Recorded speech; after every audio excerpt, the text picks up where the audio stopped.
సంబంధించి good touch are bad touch మరియు human trafficking వంటి విశాఖ జిల్లాలో బ్యాండ్ మేళాన్ చిత్ర బృందం బుద్ధులు పార్క్ హోటల్లో ప్రెస్ మీట్ నిర్వహించారు. కోన వెంకట్ ప్రొడక్షన్ మ్యాంగో మాస మీడియా సమర్పణలో వస్తున్న చిత్రం గురించి మీడియాకు వివరించారు కోన వెంకట్.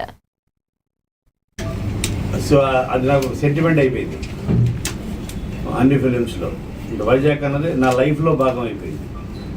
అలాగే వీళ్ళకి మీరు చూస్తే మొన్న కోర్టు మూవీ వీళ్ళకి కూడా వైజాగ్ అనేది బాగా కలిసి వచ్చింది. ఆ కోర్టు మూవీలో వైజాగ్ ఒక క్యారెక్టర్ అయిపోయింది మూవీలో. ఊర్లో ఒక బ్యాండ్ పెట్టుకుంటారండి, సాంగ్స్ కోసం సాంగ్ చేద్దామని బ్యాండ్ పెట్టుకుంటారు. ఇప్పుడు ఫోక్ సాంగ్స్ ట్రెండ్ అయింది కదా, రాను బొంబాయికి రాను, అలా ఒక్క సాంగ్ తోటి ప్రొడ్యూసర్లు అయిపోతాం, ఆ పాపులర్ అయిపోతారు. మెయిన్ అజెండా ఏంటంటే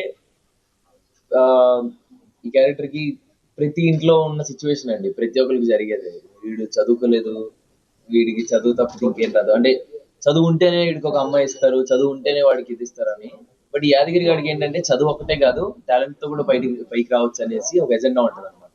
అందుకని వీడు మ్యూజిక్ అనే దాన్ని ఒకటి ఎంచుకుంటాడు. చిన్నప్పటి నుండి మ్యూజిక్ అంటే ఎక్కువ ఇష్టం కూడా. సో అందుకే మ్యూజిక్ ద్వారా తన లవ్